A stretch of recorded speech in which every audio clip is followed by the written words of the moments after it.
right, resuming part two. Our question was, how do you talk about dream and passion, and how do you have that if, like, for instance, I know that painting's not your ultimate dream and passion. However, you found motivation to do it. How do you Yeah. encourage So others? yeah, I've done contracting and painting and all that for a good chunk of my life, so I know how to do it. I've made other people money. I can make money for myself.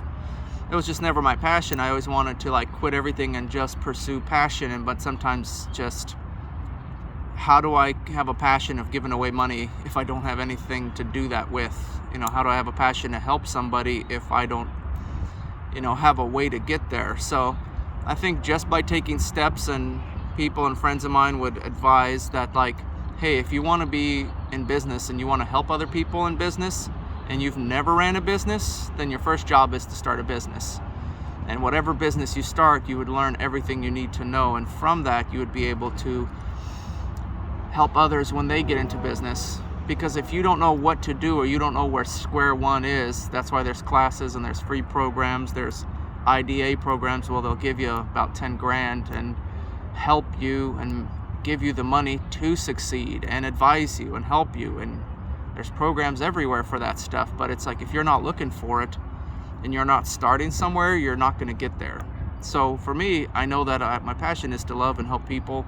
So if I do anything, I get to be around people, I get to help people, I get to build connections and relationships, and all that will keep building more and more opportunities, and it'll build wealth along the way, and it'll provide for you along the way. A lot of my people I know and friends, they're like, well, I have a lot of businesses and I'm not passionate about any one of them, but I make millions. Am I happy? Do I wake up thinking about that thing or that product or service? Of course not. But I make a lot of money from it because I've set it up and I've learned and I struggled and I made a lot of mistakes. But now life's great, So in the end, you can fulfill your dreams and your passions, but you have to somewhere find a starting place. Now, sometimes it's great, where a friend of mine was working at a job, she didn't like, and she was just like, you know what, I'm just going to quit it and start pursuing my passion. It's like, great. How are you going to fund yourself, your bills, whatever in the meantime? Why weren't you pursuing your passions in your free time? Why weren't you doing anything on the weekends? And usually I'm finding out this to be true, and I've heard this from motivational speakers, that you do what you like and your passion is what you do with your free time when you're not working. So if you are working full-time at any job, but whenever you get home you want to work on plants, you want to work on, my friend she's designing purses and stuff, or clothing or fabrics. If you're not working that 24/7 on your days off or after your job, then you're not really pursuing your passion. You can say that, but in the end you have to try. And it's scary. The first step is usually the hardest because you don't know, you're nervous if it might not work out, and just get over yourself. You're gonna make mistakes, but you gotta get up and try again. And that's where I'm realizing it's like, yeah, a lot of things that I maybe judged in people, like, look at them, they're doing this wrong, they're doing this wrong. When I had my business, I'd do it this way. And I'm realizing I'm making the same mistakes they are because they're so easy to make. And to do it right, you just have to jump through a few more extra hoops and waste a lot more money. And you're like, that's why they did it that way, because they were trying to avoid those hoops and save more money. Well, I want to waste my money and be perfect. Okay, you'll be perfect, but in the end you're gonna cost yourself a lot of money, and you need that cash flow in the beginning to get your business off the ground. You can't just throw it away to advertising. Like certain companies, like, hey, we'll advertise, just give us $1,000 a month. I was like, I don't have $1,000 a month. Well, come on, we'll give you leads, and then they don't. And so I'm realizing there's a lot of businesses out there that are kind of scams, and they're really not helping you out much. So I think in the end it's good to start trying and talking to your friends about it, but in the end you got to start taking action.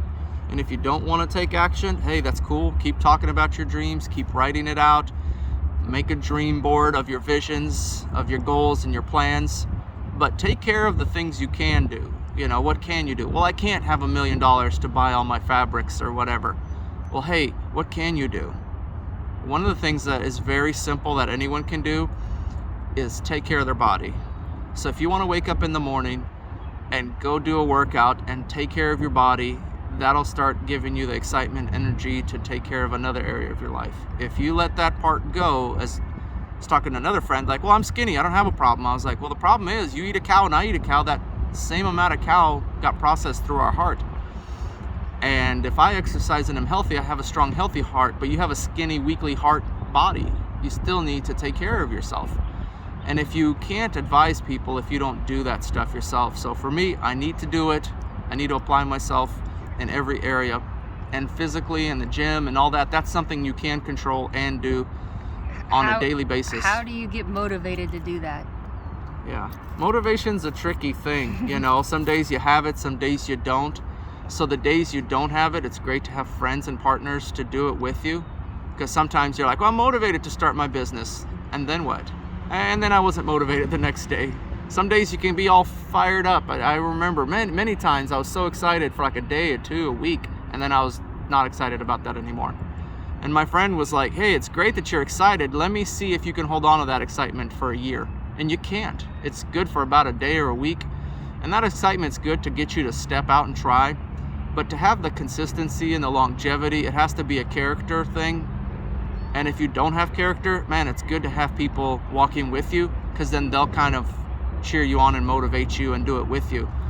So I told my friend that I'm working out with, like, hey, if you don't show up to the gym, next time we work out, I'm gonna make you wear a dress, and say, hey, you didn't want to work out, now wear a dress. Go cry about it some more, Like I was limping into the gym, limping out of the gym, leg day, and I still did my whole leg day exercise when my knee was falling off. No excuses, you just keep working at it. And my goal isn't to be Arnold Schwarzenegger and all that stuff. I'm not trying to attain those kind of goals or something, but I do enjoy helping out my friend, and it helps me too. So I think that's important, to find people of like-minded, like-hearted, moving in the same direction. Find your tribe, basically. And that's what I wanted to do with my dream, was to build a tribe network and a community. But to do that, I'm going to need people, I'm going to need finances, I'm going to need willing hearts and a system in place. But if I can't reach it myself without anybody's help, it's going to be really challenging for me to help others achieve those goals if I haven't lived it. You can't tell them, hey, you need to go to the gym. They're like, well, you never work out.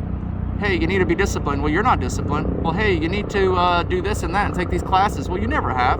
Well, hey, you need to start a business. Well, you've never had a business. People always gave you money. So I won't be able to help people if I don't have a track record. What would the now Paul tell the future Paul in 2, 5, 10, 20 years? Don't take yourself so serious. Like, laugh a lot and use the money to enjoy yourself, enjoy your family, your children. And there's always going to be more problems. There's always going to be more solutions. There's always going to be things that people think is the end of the world, but it's not. You're in eternity, so you get to live and enjoy every day. So if you're not enjoying today, there's no way you're going to enjoy tomorrow. So that's my goal, is just to constantly have fun every day, walk with God, and just be friends with Him. So that's what I encourage. Yeah, religion's not your answer. Just having a friendly relationship with God and being His buddy and enjoying life every day, you realize how simple and free life really is. That's my last question is, and where you are now with the Lord, what's one thing that you view differently about Him, or something in your relationship with Him that is unique? Well, he's not a stickler as church and religion always makes him out to be. He's more fluid and friendly and genuine, and it's really easy to relate to Him, to where I don't have to do anything for Him, I get to. And it's just a delight to not have to feel that pressure of I need to save the world, I need to help everybody, I need to fix everybody, I need to do all this stuff. God, the world's going to hell, when am I going to go out there and fix it? And I hear that, and it's just people who don't know the Lord. They put all this extra burden and stress on them, and they claim it's the will of God. And they stick God in every circumstance of their life, like, God, why'd you make this happen? And I learned, like, you shouldn't stick God in all your unknowns and then blame Him for it. You literally see, like, hey, I made a bad decision here. I shouldn't have done that. Maybe I should do this differently. And if you take His name out of it and you just build a friendship, then you don't blame Him for the things you do right or wrong. You just get to enjoy Him through it. And He does help you and guide you. But if you don't have fun and you don't enjoy doing things with him, then it's all for nothing. Why'd you do it? Because then he's going to say, get away from me. I never knew you when you told him I did all these things for you. So I'd rather know him, enjoy him, and then help others enjoy it, and then never be ashamed to talk to anybody about how you live and who you are, because I'm not intimidated by other people's religions or beliefs or anything. You know, I'd sit there and love them wherever they're at and just shine and be the light versus try to preach the light, but then I can't live it on a daily basis, you know. So that's kind of the main things. All right. We love you.